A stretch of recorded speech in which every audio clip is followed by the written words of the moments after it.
Oi, pessoal. Animados para começarmos a nossa disciplina de tecnologia dos materiais? Pois então, vamos lá.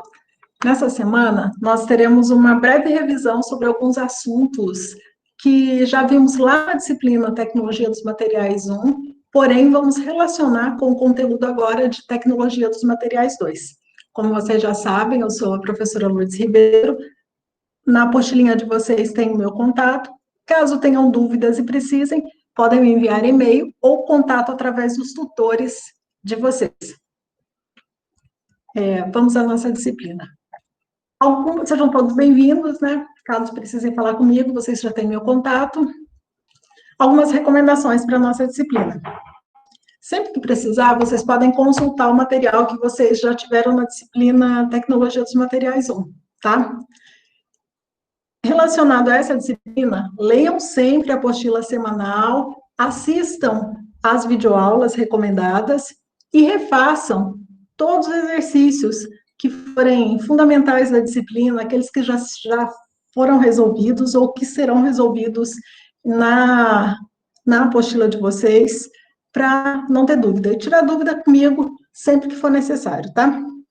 Outra recomendação é participar das lives, quando houver, nós vamos marcar ainda. E lembrando que o material que vai ser disponibilizado para vocês, ele não dispensa o uso dos nossos livros básicos, tá? Da bibliografia básica recomendada na disciplina, que vocês poderão encontrar no plano de ensino da disciplina de vocês, tá? Na nossa bibliografia básica, nós temos alguns livros que já citei anteriormente em outra disciplina para vocês, que são os livros do Callister, do Chiaverini, o Copaert, são livros tradicionais da área de materiais, tem a referência direitinho aqui na apostila e no plano de ensino da disciplina de vocês, tá? Hoje, o que nós faremos? Vamos fazer uma breve revisão sobre sistemas cristalinos. Vamos recordar um pouquinho das estruturas cristalinas CCC e CFC, que são as mais importantes para o estudo de tratamentos térmicos, e que a gente vai falar muito ainda lá em metalografia, tá? E vamos falar um pouquinho também hoje de alotropia, que é um conceito que vocês vão se recordar rapidinho, porque nós já comentamos lá na disciplina do primeiro módulo. Vamos lá. Primeiro, recordar o que é um material cristalino.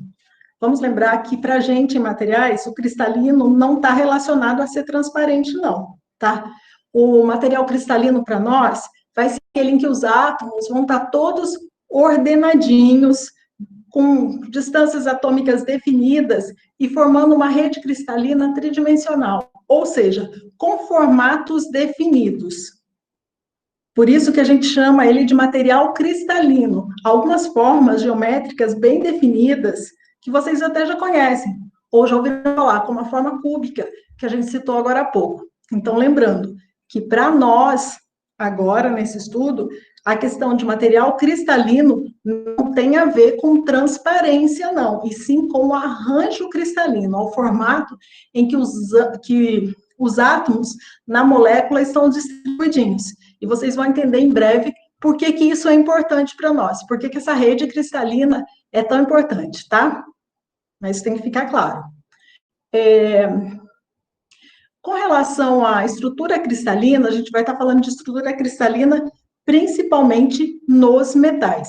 Por que os metais? Porque nessa disciplina a gente estuda basicamente o nosso material de estudo, ou material com o qual a gente vai estar se referindo sempre, ou na maioria das vezes, né, pode ser que a gente fale de outros ao longo do caminho, é o aço.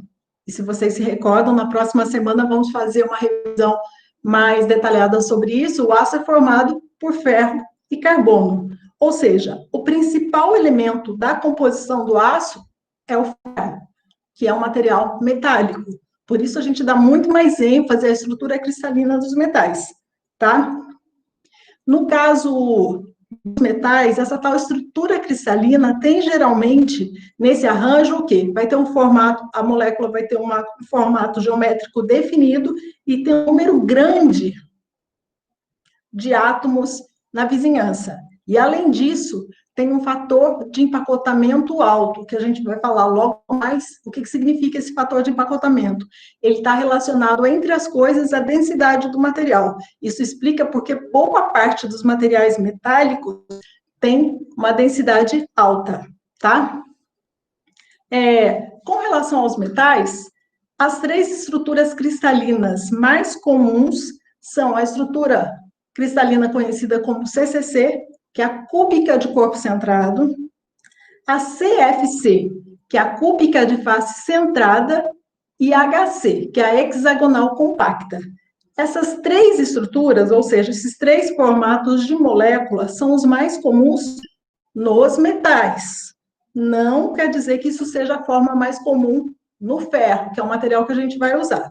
Mas só para vocês se recordarem, essas três formas mais comuns, eu vou apresentar elas de maneira resumida para vocês, tá? Vamos lá. Antes da gente falar de estrutura cristalina, o que define essa tal estrutura cristalina? É o que a gente chama de célula unitária. O que é a célula unitária? Essa unidade básica, repetitiva que a gente tem no arranjo atômico, ou seja, a gente tem vários átomos alojados e a maneira com que eles estão ligadinhos, quando tem um formato definido e esse formato está relacionado a uma figura geométrica espacial com características bem distintas, a gente pega esse pedacinho e quando esse pedacinho se repete, a gente chama isso de célula unitária. Então, nesse caso aqui, a gente está vendo uma célula unitária cúbica, que ela parece um cubinho, olha, desse amontoado de átomos consegue-se tirar esse cubinho, tá? Bem definido. Lembrando que quando a gente fala em célula unitária, a representação que a gente faz dos átomos é aqui, ó, é uma esfera. Só que a célula unitária é como se eu cortasse o meu átomo. Tá vendo? Eu estou recortando, tirando basicamente um cubinho. Essa representação que a gente está vendo aqui é uma CFC, ou seja, cúbica de face centrada. Já já a gente vai recordar o que é isso. Mas, para vocês, de uma maneira resumida, o que é uma célula unitária? É aquela unidadezinha básica que se repete ao longo do material, aquele arranjo dos átomos com formato definido e que se repete, tá? Isso aí é o que a gente chama de célula unitária. Vamos lá. Como eu falei, dos metais, eles se cristalizam, ou seja, estão organizados, os átomos estão organizados de três maneiras básicas. A primeira é essa daqui, que a gente chama de cúbica de corpo centrado. Olha, imaginem que a gente tem um átomo em cada pontinha do cubo, cada vértice do cubo, e lá no meio eu tenho um outro átomo. Ou seja, cúbica de corpo centrado. Eu tenho um átomo no meio ali do corpo, no centro, tá? Esse tipo de estrutura cristalina tem como um número de coordenação 8. O que quer dizer isso? Quer dizer que cada átomo tem outros 8 átomos vizinhos. Outras características desse tipo de estrutura cristalina é o que a gente chama de fator de empacotamento. O que é fator de empacotamento? É a relação em que eu tenho entre o volume dos átomos e o volume da célula em si. Existe uma forma de se fazer esse cálculo. No caso da célula CCC, esse fator de empacotamento é 0,68, tá?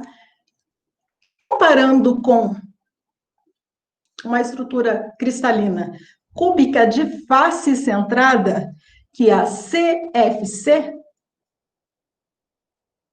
vejam aqui, a gente tem na CFC esse outro arranjo, seria o quê? É o mesmo cubinho, só que agora eu não tenho um átomo lá no meio. O átomo vai estar aqui, ó, um em cada face do meu cubo. Quando corta, a representação é essa aqui. O número de coordenação, nesse caso, é 12, e o meu fator de empacotamento, 0,74. Está dando para ver que na cúbica de face centrada, o fator de empacotamento é um pouquinho maior do que na cúbica de corpo centrado. Outra maneira em que os metais se cristalizam é a forma hexagonal compacta, tá? Na forma hexagonal compacta, o arranjo é esse daqui, ó, parece um hexágono mesmo, tá? O número de coordenação é 12, ou seja, cada átomo tem outros 12 átomos como vizinhos. E o fator de empacotamento é 0,74, tá? Bom, daqui a pouquinho a gente vai relacionar essa estrutura cristalina com o material que a gente vai trabalhar mais ao longo da disciplina, que é o aço, tá? Já já eu chego lá. Mas antes vamos falar de um fenômeno aqui, ó, alotropia ou polimorfismo. O que significa isso? Alguns metais e também não metais, não é só exclusivo de metal não, tá? Eles têm como propriedade ou como característica possuírem estruturas cristalinas diferentes dependendo da temperatura e da pressão em que eles estiverem. Esse fenômeno é o que a gente chama de alotropia ou polimorfismo. Um exemplo muito conhecido disso é o do carbono. Vocês conhecem o carbono no formato carbono grafite e carbono diamante. Não conhecem?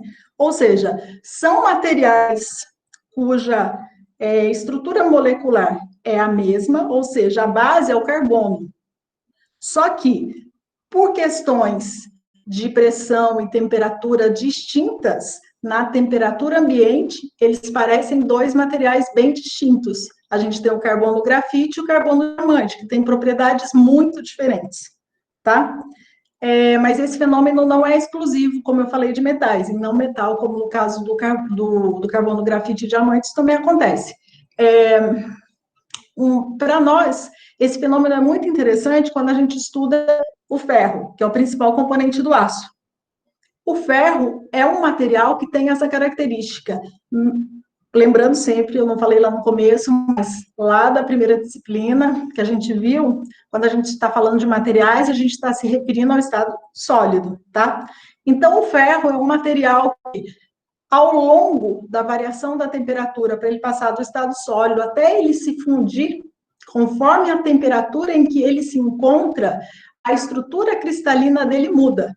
Muda de CCC para CFC e depois CCC de novo, que a gente logo vai ver. Então, ou seja, o ferro é um elemento que tem essa propriedade da alotropia. Ou seja, conforme a temperatura em que ele se encontra, ele apresenta uma estrutura cristalina diferente. Vou mostrar isso aqui para vocês. A gente está falando aqui de microestrutura dos aços. Lá em metalografia a gente vai falar muito disso, mas vamos entender um pouquinho disso aqui. Se vocês olharem essa tabelinha que eu coloquei aqui, ó, essa variação da temperatura ambiente até os 1538 graus, que é quando o ferro passa de sólido para líquido, o que vai acontecer? Em cada uma dessas faixas aqui, ó, essa parte azul, a gente tem o que a gente chama de ferro alfa, ou seja, nessa faixa de temperatura, até os 770 graus aproximadamente, o meu ferro é conhecido como ferro alfa, a estrutura dele, cristalina, é CCC, ou seja, as moléculas, os átomos estão organizados em moléculas dessa forma aqui, ó, cúbica de corpo centrado. Ou seja, um cubinho, um átomo em cada extremidade e um lá no meio. Estão conseguindo ver aqui? Bom, à medida em que eu aumento a temperatura, quando ele tem uma fasezinha intermediária aqui, que continua a CCC, quando ele aumenta a temperatura, nessa faixa vermelha, o que acontece? O ferro, ele muda a estrutura cristalina de CCC para CFC. Ele passa a ser o quê? Cúbica de face centrada, que é essa outra estrutura que a gente está vendo aqui. Eu tenho o mesmo cubinho, só que agora, ao invés de eu ter um átomo lá no meio, eu tenho um átomo em cada face desse cubo. Já já eu comento sobre isso. Conforme vai aumentando a temperatura, de 1394 até 1538, ele volta de novo até essa estrutura CCC, ou seja, ele volta novamente a ser cúbica de corpo centrado. Lógico que em cada uma dessas fases, esse material, apesar dele ser chamado ainda de ferro, é um ferro com características e com propriedades diferentes, tá? Para vocês gravarem essa questão de cúbica de corpo centrado, cúbica de face centrada, imagina, cúbica de corpo centrado, que é essa primeira, que aparece aqui na temperatura ambiente até 770 graus, é como se fosse uma caixinha, cubinho, uma caixinha que eu tenho um átomo lá no meio. Vamos imaginar que essa caixinha, se ela tem um átomo lá no meio, ela é difícil de ser trabalhada. À medida em que vai aumentando a temperatura, quando ele passa para aquela faixazinha que a gente está vendo ali vermelha, ele passa a ser CFC. Ele passa a ser agora uma caixinha vazia, com as laterais reforçadas, porém o meio ali é vazio. Por isso que essa faixa de temperatura, para nós, vai ser muito importante. E é muito importante, vai ser muito importante em tratamentos térmicos, porque essa microestrutura que aparece aí, que a gente chama de ferro gama, ou a gente vai falar muito ainda da austenita, é uma microestrutura muito fácil de ser trabalhada ou de mudar as propriedades dessa microestrutura. Ou seja, é uma área muito interessante para a indústria ou para os processos de fabricação de uma maneira geral, porque é eu trabalhando em cima dessa faixa de temperatura que eu consigo, por exemplo, fazer aqueles processos de fabricação em que eu preciso de conformação a quente, como, por exemplo, forjamento. Eu consigo, nessa faixa de temperatura, mudar facilmente mexendo só na temperatura do meu material ou da minha amostra, através do resfriamento, depois, conseguir mudanças significativas na propriedade dos materiais, como, por exemplo, o meu material passar de um material mais dúctil para um material duro, talvez mais quebradiço, mas a gente vai estudar isso em tratamentos térmicos, tá? Então, por isso que esse fenômeno da alotropia é muito importante para nós. Isso daqui vocês têm que gravar, tá? Guardar mesmo. Essa mudança de... Vou até sinalizar aqui, ó.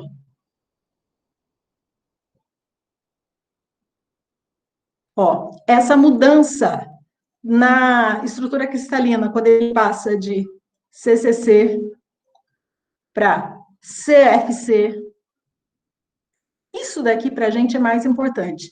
Ah, mas professor, essa última fase não é importante? É, mas como a gente está falando de materiais e está falando no estado sólido, aqui ele já está muito próximo de ficar líquido. Isso aqui é muito importante nos processos de fusão ou lá para a fundição, que vocês estudam em processos de fabricação. Para nós, a faixa de temperatura que a gente vai estar trabalhando é essa daqui. Nessas mudanças, a transição que acontece quando eu falo de aquecimento de ferro alfa CCC para CFC e o contrário, de CFC para CCC no resfriamento.